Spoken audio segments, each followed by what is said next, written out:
Hello viewer, আসসালামু আলাইকুম। Welcome to Growbiggerofficial। আমি শওকত আকবর, আপনার ট্রেনার। আজকে আমরা অ্যাডোবি ফটোশপ তৃতীয় ক্লাসে হাজির হয়ে গেলাম। আজকে আমরা দেখব lasso tools, polygon lasso tools এবং ম্যাজিক লেসো টুলসের কাজ দেখব আমরা। এই ক্লাসটা দেখার পূর্বে আপনারা আগের ভিডিওগুলো মিস করে থাকেন, তাহলে অবশ্যই আগের ভিডিওগুলো দেখে আসুন, তাহলে এই ভিডিওটি দেখতে আপনাদের সুবিধা হবে। তাহলে চলুন শুরু করা যাক।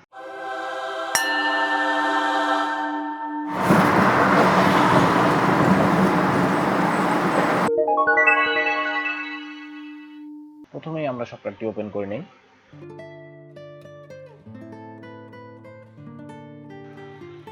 আমরা কিছু ছবি নিয়ে নিয়েছি। তো প্রথমে আমরা লেসো টুলসের কাজটা দেখি।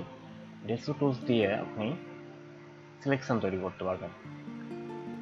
দেখা যাচ্ছে আপনি যে জায়গা অংশটুকু কেটে ফেলবেন বা হয়তো কোনো ব্যাকগ্রাউন্ড রিমুভ করবেন, সেক্ষেত্রে আপনি লেসো টুলসের মাধ্যমে সিলেকশন তৈরি করতে পারবেন।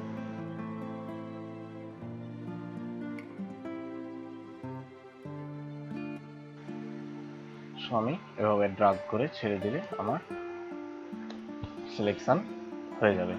সেখানে সিলেকশন যদি কোনো জায়গার ভিতরে বাইরে চলে যায়, সেক্ষেত্রে আমরা অপশন বার থেকে অ্যাড অ্যাঙ্কর করব, অ্যাড সিলেকশন, অথবা আমরা কিবোর্ডের শিফট প্রেস করলেও আমাদের অ্যাড সিলেকশন সিলেক্ট হবে। আর এখানে দেখতে পাচ্ছেন আপনার dedicate selection point. So dedicate selection পয়েন্টের মাধ্যমে আপনার এই জায়গাটা বাদ দিতে পারবেন। সো অল্টার প্রেস যদি করি আমরা কিবোর্ডে শর্টকাট, তাহলে আমাদের মাইনাস হয়ে যাবে। সো আমি একটু জুম করে নিচ্ছি। জুম করার পর আমার যে জায়গাগুলো প্রয়োজন সেই জায়গাগুলো আমি রাখবো। সো এখানে আপনার যেটা বাদ দেওয়ার দরকার সেটা আপনি অল্টার প্রেস করবেন, আর যেটুকু আপনার নেওয়ার দরকার সেখানে আপনি স্পেস প্রেস করবেন। ওকে, সো আমার সিলেকশন তৈরি হয়ে গেছে। আমি এখন সিম্পলি যদি ডিলিট করি তাহলে আমার ডিলিট হয়ে যাবে। সো আমি এখানে লেয়ারে আনলকে ক্লিক করলাম, আমার আনলক হয়ে গেল। দেন আমি এখন ডিলিট প্রেস করব। আপনারা দেখতে পাচ্ছেন যে আমার ডিলিট প্রেস করতে ছবি চলে যাচ্ছে। আমাদের ছবির চারিপাশে যে সিলেকশনটা আছে, এই সিলেকশনটা আমাকে ব্যাকগ্রাউন্ডটা সিলেক্ট করতে হবে, তার জন্য এটা আমার ইনভার্স করতে হবে। সো আমি সিলেক্টে ক্লিক করব। সিলেক্টে ক্লিক করার পর আমরা এখানে দেখতে পাচ্ছি inverse, shortcut command control shift I. So আমি কন্ট্রোল শিফট আই প্রেস করলাম, আমার ইনভার্সটা দেখতে পাচ্ছেন চারি সাইড সিলেক্ট হয়ে গেছে। এখন আমি যদি ডিলিট করি তাহলে কি হয় দেখেন। সো আমি ডিলিট প্রেস করলাম, আমার ব্যাকগ্রাউন্ডটা রিমুভ হয়ে গেল। সো এভাবে আপনি লেসো টুলসের মাধ্যমে বিভিন্ন জায়গা স্মুথলি কাটতে পারবেন। প্লাস বা মাইনাস করে আপনার যে অংশটুকু প্রয়োজন সে অংশটুকু রাখবেন, যে অংশটুকু প্রয়োজন নয় সে অংশটুকু আপনি ডিলিট করে দেবেন।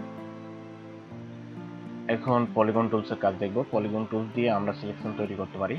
সিলেকশনটা আমরা যে জায়গা টার্গেট করে ক্লিক করব, জায়গা বরাবর আমাদের সিলেকশনটা তৈরি হবে। তো আমি একটু জুম করে নিলাম। স্পেস দিলে আমাদের হ্যান্ড বার আসবে, যেটার মাধ্যমে আমরা খুব ইজি ভাবে এটাকে এক জায়গা থেকে আরেক জায়গায় সরাতে পারবো।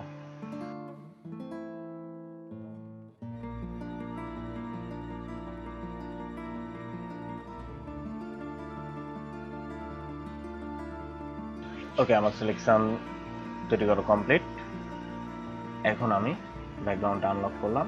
আনলক করার পর আবারও আমার সেম ছবিটাই সিলেক্ট হয়ে আছে, তার জন্য আমি ব্যাকগ্রাউন্ডটা সিলেক্ট করার জন্য আবারও ইনভার্স করব, কন্ট্রোল শিফট আই। এখন আমার ইনভার্স হয়ে গেছে। এখন আমি ডিলিট প্রেস করলে দেখতে পাচ্ছেন আমার ইজিলি ভাবে ডিলিট হয়ে গেছে। আবার ডিসিলেক্ট করি। সো আমরা সিলেক্ট থেকে ডিসিলেক্ট করতে পারি, অথবা কন্ট্রোল ডি প্রেস করে ডিসিলেক্ট করতে পারি। অল্টার ব্যাক স্পেস দিলে আমার এই ব্যাকগ্রাউন্ড কালারটা আসবে। সো আমি অল্টার ব্যাক স্পেস দিলাম। দেখতে পাচ্ছেন যে আমি এটি লেসো টুলসের মাধ্যমে কাটছি, আর পাশেরটি পলিগন লেসো টুলসের মাধ্যমে কাটছি। আমরা লেসো টুলসের মাধ্যমে ছবি ব্যাকগ্রাউন্ড কাটতে পারবো, পলিগন লেসো টুলসের মাধ্যমে পারবো, ম্যাগনেট লেসো টুলসের মাধ্যমেও ছবি কাটতে পারবো। So magnetic lasso tools, magnet কথাটা শুনে আমাদের কেমন একটু ফিল হচ্ছে চম্বক চম্বক ভাব।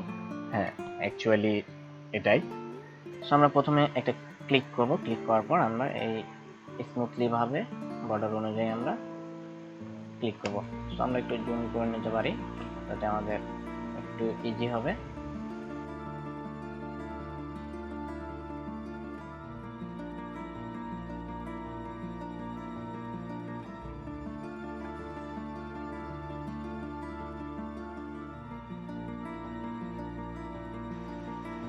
সো আমি লেসো টুলসের মাধ্যমে আর একটু ক্লিয়ার করে নেই।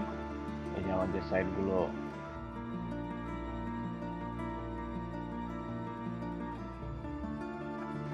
ভাবে আবারও ব্যাকগ্রাউন্ডটা চেঞ্জ করে দিলে